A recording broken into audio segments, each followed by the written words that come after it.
Hello, I'm Molly Ellis, and here are 10 proven tips to speak English like a native professional.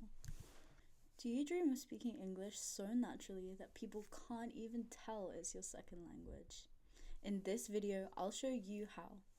Have you ever been in a meeting and struggled to find the right words? You're not alone. That changes today. Stick with me to the end because these tips are practical, proven, and used by professionals around the world. So let's talk about the importance of clear communication. Why does it matter?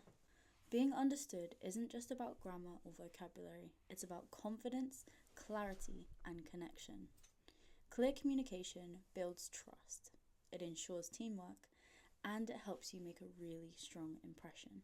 Whether you're giving a presentation, leading a meeting, or just chatting with colleagues, these tips will help you create lasting impact. So when we're talking about mastering workplace phrases, let's start with some key phrases that every professional should know. These phrases will make you sound more polished and confident. So the examples we could look at are, could you clarify that? Or what's your take on this? Let's summarize the main points. For instance, during a meeting, instead of nodding along, you can say, what's your take on this? It shows interest and it encourages collaboration. Let's talk about pronunciation. Pronunciation can make or break your communication, so let's tackle some common challenges. Comfortable, schedule. One great way to improve is by shadowing native speakers. Watch a video or listen to a podcast. Pause after a sentence and repeat it exactly as you heard it. Tools like Forvo can also help you hear correct pronunciations from native speakers. Tip 3, building vocabulary in context. So, memorizing words and lists is exhausting and not very effective. Instead, learn vocabulary in context. So, when you watch a business-related video, note how terms like stakeholders or deliverables are used in sentences. Try writing down the words that you hear in a podcast today and practice using them in your own sentences. This makes learning vocabulary more natural. Let's move on to tip number 4. Emphasizing your listening skills. So, did you know that listening is the foundation of speaking? The more you listen, the better your speaking becomes. Listen for intonation, for stress, and for rhythm in conversations.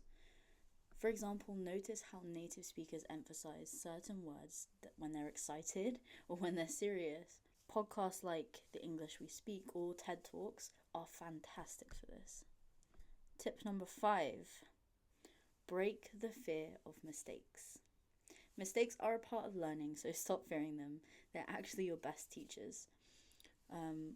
One of my students used to avoid speaking entirely because they were afraid of saying the wrong thing.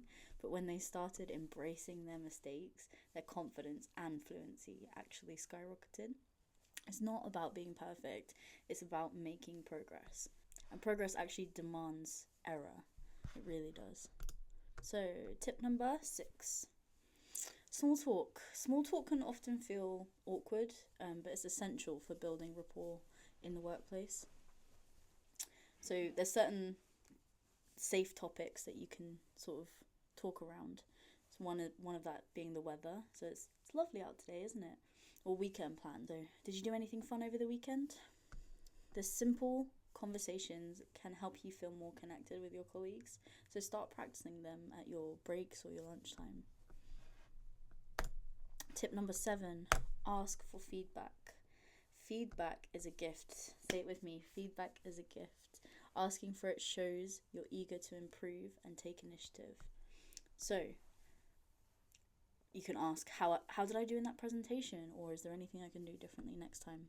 Don't be afraid to ask. Most people are happy to share constructive feedback, and it's a fantastic way to learn. To summarize, mastering workplace English involves learning key phrases, improving your pronunciation, building vocabulary in context, enhancing your listening skills, breaking the fear of mistakes, practicing small talk, and asking for feedback. Okay, so everything on that list. Which tip will you try first? Let me know in the comments below. Don't forget to like and subscribe and share this video with someone who's ready to transform their English skills. I'll see you in the next video.